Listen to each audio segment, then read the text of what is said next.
ir a la palabra. Amén. Porque hoy tengo una palabra que quiero compartir con vosotros, que el Señor primeramente ha hablado a mi vida en estos tiempos atrás. Y hoy el Señor me la puso en esta semana. Y como soy obediente, pues la comparto. Y quiero que vayamos al libro de Éxodo, capítulo 1, del 15 al 21.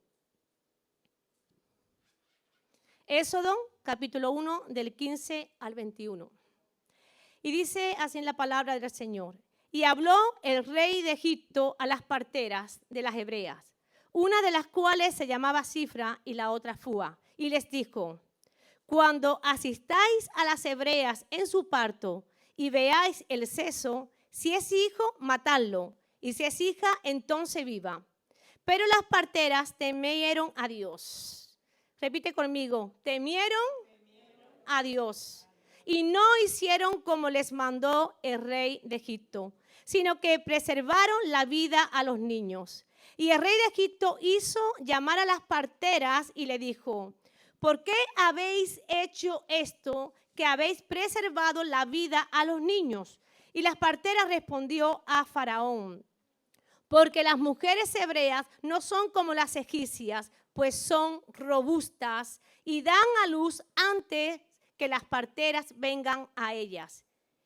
Y Dios hizo bien a las parteras, y el pueblo se multiplicó y se fortaleció en gran manera. Y por haber las parteras temido a Dios, Él prosperó a sus familias. Amén.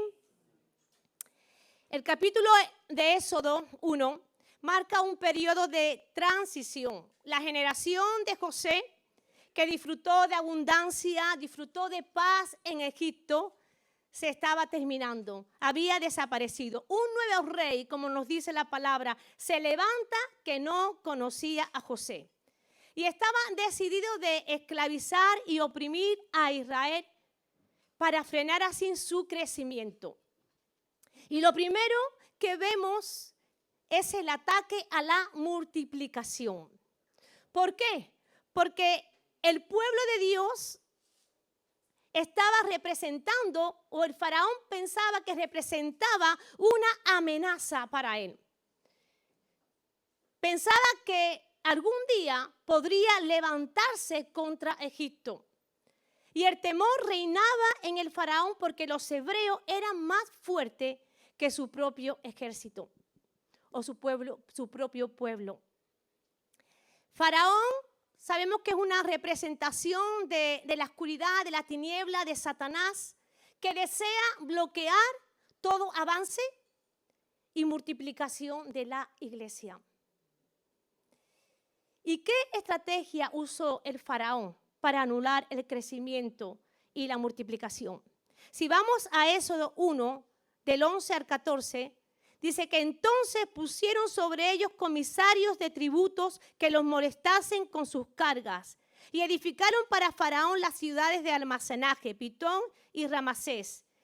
Pero cuanto más lo oprimían, tanto más se multiplicaban y crecían, de manera que los egipcios temían a los hijos de Israel.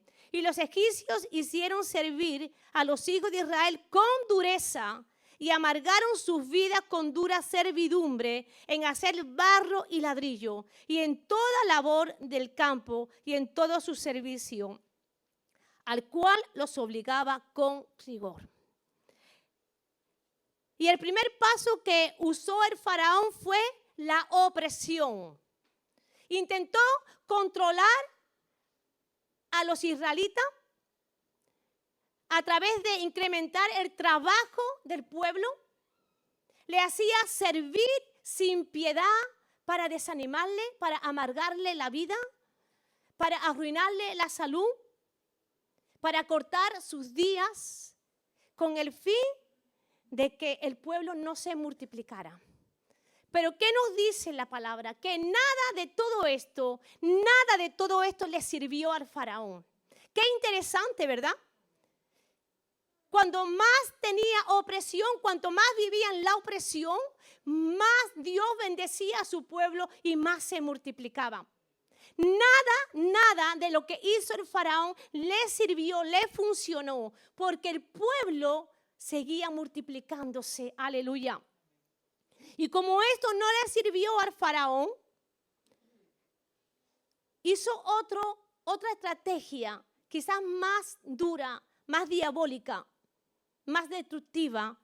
Y el faraón pidió a las parteras que matara a todo hijo varón que naciera. ¿Por qué? Porque el propósito del faraón era destruir a los varones y traer a todo niño para que esas niñas que nacieran no tuviera con quién casarse de su pueblo y se casara con un egipcio. Este plan pondría fin a Israel como nación.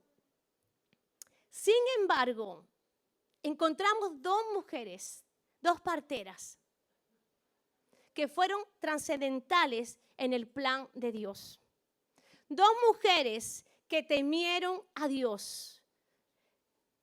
Y cuando el faraón va a ella y le dice que quiere que cuando las hebreas comiencen a parir y sea niño, que mate a esos niños.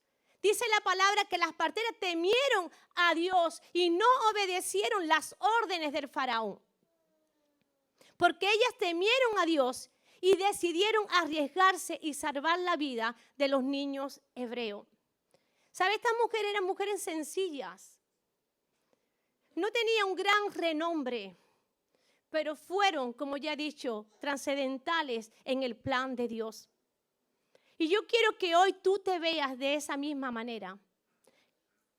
Somos personas normales, sencillas, pero que si realmente hay temor en nuestras vidas, si hay temor en nuestro corazón de ese Dios santo, Dios nos puede usar de una forma poderosa. Amén. Y estas mujeres nos revelan algo que tiene una gran enseñanza para nuestras vidas. Porque sabes una cosa, iglesia, la iglesia necesita de parteras. Amén. La iglesia necesita de hombres y mujeres que ayuden a cuidar las nuevas generaciones. Hombres y mujeres que ayuden a cuidar los alumbramientos del pueblo. Hombres y mujeres que desafíen los ataques de la tiniebla y se levanten en el temor de Dios para cumplir su propósito. La iglesia necesita hombres y mujeres que han entendido cuál es nuestra misión. Hombres y mujeres que han entendido cuál es el propósito por el cual tú y yo estamos aquí. El propósito del pueblo de Dios. Y estas parteras temieron a Dios más que al faraón, a pesar del riesgo personal que eso le podía llevar. Ellas no se rindieron al poder del faraón. Aleluya. ¿Sabe? Y una de las cosas que veo es el poder del acuerdo. Las dos mujeres se pusieron de acuerdo en preservar las vidas de los niños. Las dos tomaron esa decisión juntas, unánime. Y vuelvo a decir, a pesar del peligro que corría su vida, a pesar de que esa decisión podía causarle la muerte, o quizás que el faraón la metiera entre rejas el resto de su vida. Pero ellas se pusieron de acuerdo para preservar las vidas de los niños hebreos. Y la iglesia tenemos que entender la importancia del acuerdo, de estar unido. Y hoy, al comienzo, se ha hablado también de la unidad. Una iglesia, la iglesia de Dios tiene que estar unida. Amén. Tenemos que ponernos de acuerdo hacia la línea, hacia el objetivo que queremos alcanzar. Mateo 18, versículo 19. Capítulo 18, versículo 19 dice: otra vez os digo que si dos de vosotros se pusiereis de acuerdo en la tierra acerca de cualquier cosa que pidieren, les será hecho por mi Padre que está en los cielos. Y Filipenses, y lo voy a leer en la versión de Nueva Traducción Viviente porque me encanta, está hablando Pablo y dice: entonces háganme verdaderamente feliz, poniéndose de acuerdo de todo corazón entre ustedes, amándose unos a otros y trabajando juntos con un mismo pensamiento y un mismo propósito. La iglesia tenemos que estar unida, amén. Tenemos un propósito, tenemos una misión. Y la iglesia tenemos que estar de acuerdo, unida. Encontramos la iglesia de hecho, cómo Dios bendecía, cómo su Espíritu Santo caía con poder cuando todos estaban unánimes, juntos, orando con un mismo sentir, con un mismo propósito, sabiendo cuál era su objetivo, sabiendo cuál era su misión. ¿Había problemas? Claro que sí. ¿Había circunstancias en sus vidas familiares? Claro que sí. Pero eso no le impedía para entender y vivir en ese compromiso como un hijo y una hija de Dios. Y lo siguiente que encuentro aquí es que estas parteras tenían temor de Dios. Había temor de Dios en ellas más que al faraón. Y la iglesia tiene que ser una iglesia que teme a Dios. Amén. Una iglesia que teme a Dios. La obediencia a Dios siempre prevalece al miedo humano. Y esta partera no solo estaba protegiendo vida, sino que estaba declarando con su hecho, estaba declarando que su lealtad solo le pertenece a Dios, no a los hombres. Solo le pertenece a Dios y no a los hombres. Y hermanos, vivimos en un tiempo donde se levantan muchas leyes contrarias a la palabra de Dios. Vivimos en un tiempo donde están adoctrinando a los niños. Vivimos en un tiempo, hermanos, muy peligroso. Y muchas veces tú y yo nos tenemos que posicionar. Porque las cosas o las leyes que están contrarias a la palabra de Dios, no tenemos que hacerlas. Y estas mujeres entendieron que lo que el faraón le estaba pidiendo no era conforme al corazón de Dios y desobedecieron al faraón porque su lealtad, su corazón estaba en ese Dios, aleluya, en el único Dios verdadero. Y tú y yo nos vamos a tener que enfrentar en muchas situaciones complicadas y difíciles. Y ahí es cuando tú vas a tener que ser leal con lo que has creído. Quizás se va a levantar enemigos. Vas a ver dificultades, quizás amigos, familiares van ahí en tu contra. Pero eso no importa, iglesia. Lo más importante es que tú seas leal a aquel que lo dio todo por ti. Que tú seas leal a aquel que murió por tu vida. Que tú seas leal a aquel que cogió todos tus pecados, pasado, presente y futuro, y lo cargó en la cruz para que tú hoy puedas vivir y tener una vida llena de esperanza. Amén. Y nos vamos a tener que enfrentar con muchas situaciones. Pero que seamos como estas parteras que fueron leal a Dios. Y cuando hablamos de temor, no estamos hablando de un temor que paraliza. Cuando yo era más chiquitita, nos asustaba con que viene el hombre del saco. ¿Lo habéis escuchado, no? Nos metíamos debajo de la cama. Y yo no hacía ni un ruido, ni respiraba, porque tenía miedo que viniera el hombre del saco para llevarme. No estamos hablando de eso. El temor a Dios es un profundo respeto, amén. Es una reverencia y un asombro por la grandeza y santidad de Dios. Y es una actitud que nos lleva a vivir en armonía con su palabra y a buscar agradarle en todas las áreas de la vida.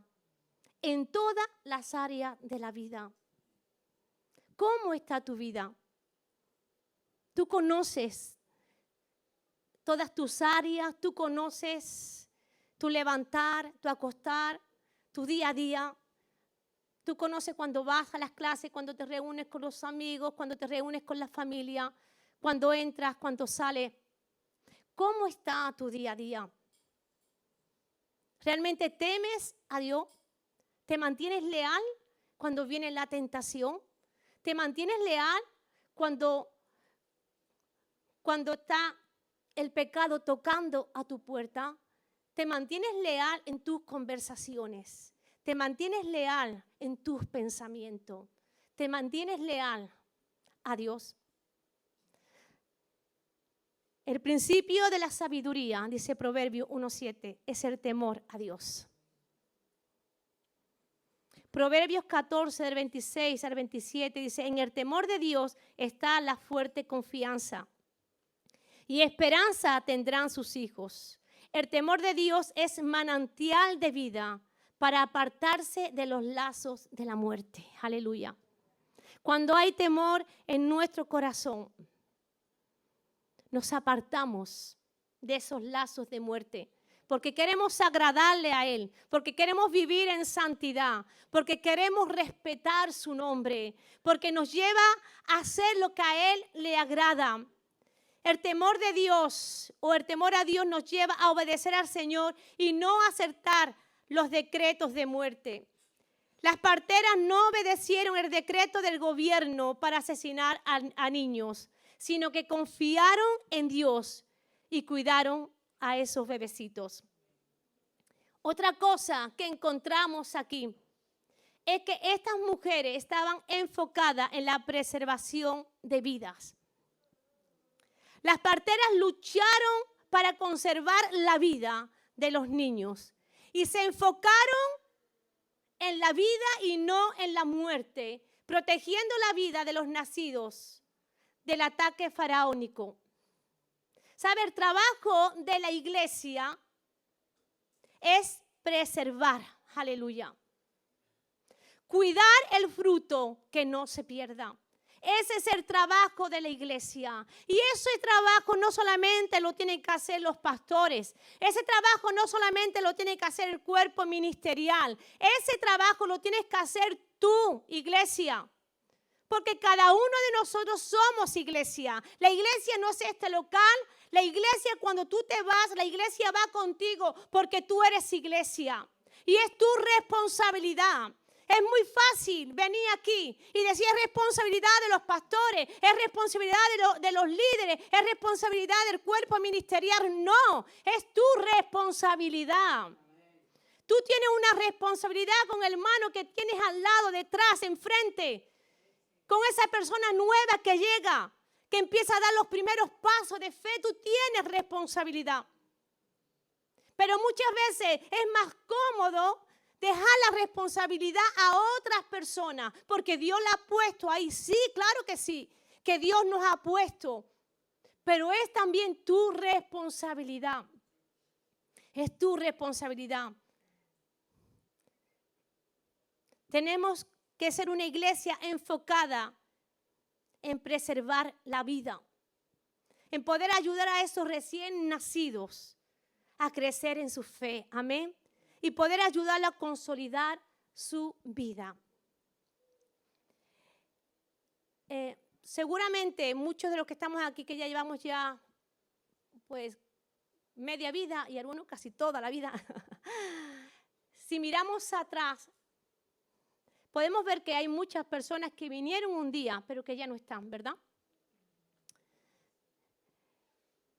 Si realmente estuvieran todos aquellos que un día llegaron, estoy segura que ya aquí no entramos, seguro. Y no solamente haríamos 2 reuniones, igual tendríamos que hacer 4 y 5 reuniones, porque no entraríamos. Es verdad que viene mucha gente a los pies del Señor. No todas, ¿vale? No todas.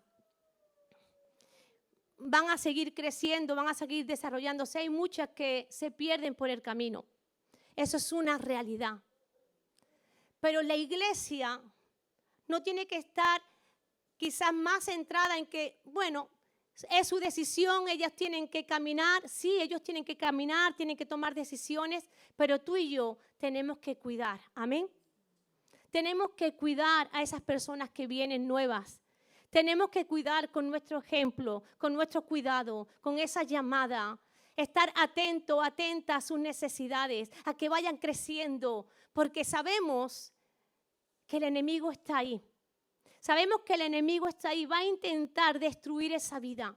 Va a intentar de que se aleje de la iglesia, que se aleje de Dios. Y seguramente le van a venir muchas historias, muchos problemas que igual antes ni siquiera tenía. Y todos conocemos las estrategias del enemigo. Por eso la iglesia tiene que estar enfocada en preservar, en cuidar que ese fruto no se pierda. Por lo menos que la iglesia dé el 100%, amén. Que la iglesia esté ahí pendiente, que no sea porque la iglesia está distraída, que no sea porque la iglesia está nada más que pensando en ellos mismos, que no sea que porque la iglesia esté simplemente viniendo a los cultos como un religioso más y después se vaya a su casa, sino que la iglesia sea una iglesia comprometida, una iglesia enfocada a preservar, a dar vida, a cuidar. Después ellos tendrán que tomar decisiones, claro que sí, pero nosotros vamos a hacer la labor que el Señor nos ha encomendado. Nosotros vamos a hacerlo al 100%, lo mejor que podamos cada uno de nosotros. Hermano, ustedes podéis imaginar si todos los que estamos aquí tenemos ese mismo sentir, ese mismo propósito y venimos con todo eso en nuestra mente, con el deseo de cuidar, con el deseo de edificar, con el deseo de servir, con el deseo de seguir hacia adelante en los propósitos de Dios. Estoy seguro que aquí ocurriría una revolución. Y el Señor nos está llamando a una iglesia que preserva, que cuida, que el fruto no se pierda. Cuando el faraón se da cuenta que algo no está funcionando, que algo está haciendo mal las parteras, le pregunta, ¿pero qué estáis haciendo? Y las parteras le dicen que las mujeres hebreas eran como robustas y daban a luz antes que ella llegase. ¿Sabe? La iglesia también tiene que ser una iglesia robusta, amén. Una iglesia fuerte, una iglesia avivada. Una iglesia robusta es algo que tiene vigor, que tiene fortaleza. Y cuando la iglesia tiene vigor y fortaleza en su espíritu, va a poder dar luz en medio de toda circunstancia y en medio de toda crisis. Porque ha entendido cuál es nuestro propósito.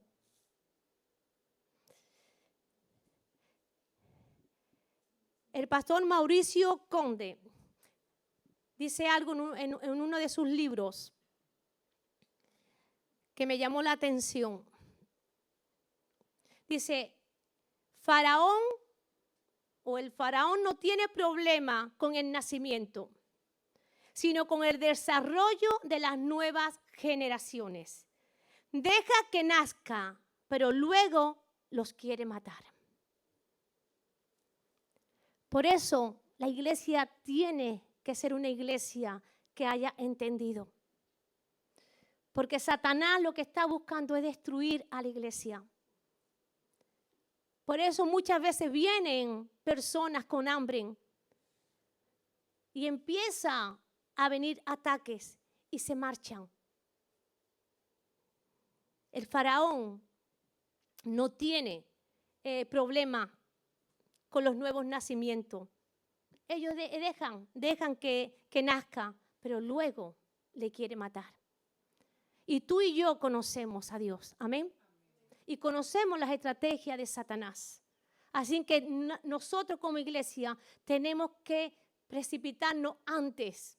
Tenemos que ir por encima de. Por eso es tan importante que podamos entender que tú y yo en las manos de Dios podemos hacer cosas extraordinarias. Que tú y yo en las manos de Dios, cuando hemos entendido, podemos hacer cosas que abren los cielos. Que abren los cielos, que la presencia de Dios caiga. Que la persona que venga nueva se pueda fortalecer. Porque hay una iglesia que la cuida, una iglesia que la mima, una iglesia que la protege.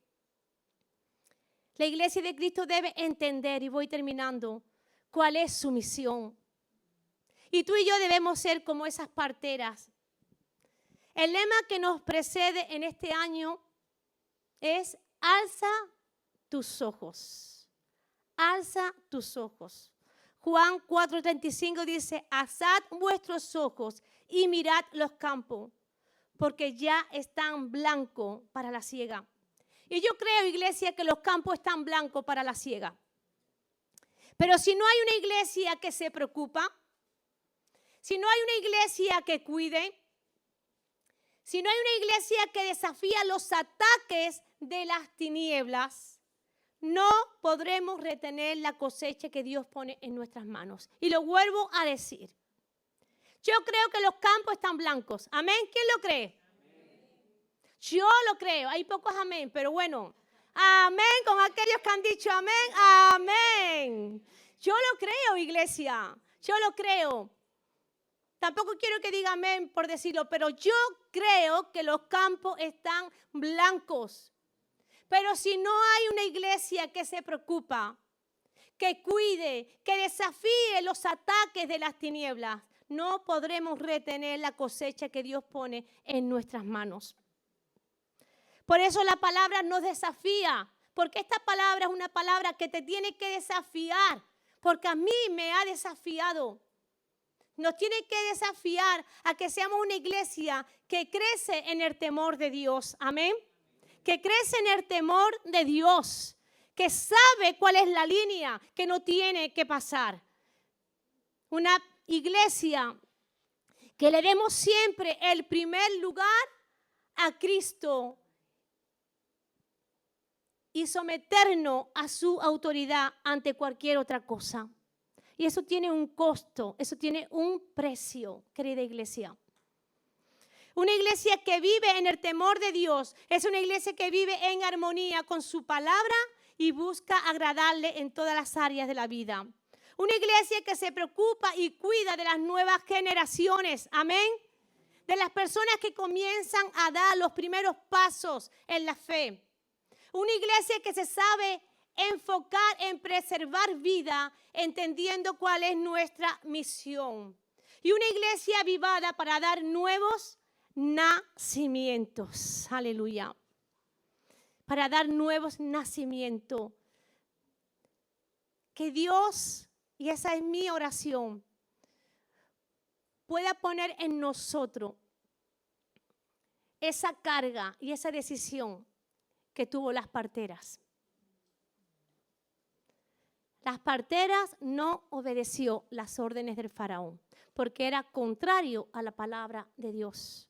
Dios está llamando a una iglesia que se levante en temor a Dios y que no se deje llevar por los argumentos humanos, por leyes humanas contrarias a la palabra de Dios. La iglesia tiene que estar y ser luz en medio de la oscuridad, referente en este tiempo. Y el faraón se levanta, el enemigo se levanta y está destruyendo a una generación. Está destruyendo a una generación. ¿Y qué vamos a hacer, iglesia? ¿Qué vamos a hacer? Cifra y Fua dijeron, vamos a ser leal a Dios. ¿Qué vas a decir tú cuando se te presente una toma de decisión que puede correr peligro tu vida? ¿Qué es lo que vas a hacer? ¿Cómo vas a actuar frente a las tentaciones, frente a aquello que si pasas te vas a alejar de Dios? Pero que Satanás te lo está ofreciendo porque lo que quiere es destruir tu vida y matarte. ¿Cómo vamos a actuar? ¿Seremos leal a Dios? Y vamos a decirle, Señor, yo quiero vivir en santidad. Yo quiero agradarte a ti. Yo quiero ser una iglesia enfocada en preservar vida. Yo quiero ser una iglesia que haya entendido cuál es nuestra misión. El corazón de Dios. El corazón de Dios, querida iglesia, es que todos lleguen al conocimiento de la verdad y que ninguno se pierda. Ese es el corazón de Dios. ¿Qué está haciendo su iglesia? ¿Qué está haciendo su iglesia? Vivimos en tiempo donde hay muchas distracciones, muchas distracciones. La tecnología tiene muchas cosas buenas, muchísimas, pero también tiene un gran peligro cuando no sabemos usarla. En las calles, por las noches, hay una locura. ¿Qué hace su iglesia? Tenemos que tener cuidado, amén. Tenemos que tener cuidado y tener temor de Dios reverente a su palabra, y que realmente podamos ser una iglesia que sea leal a nuestro Dios, amén. Ponte de pie. Aleluya.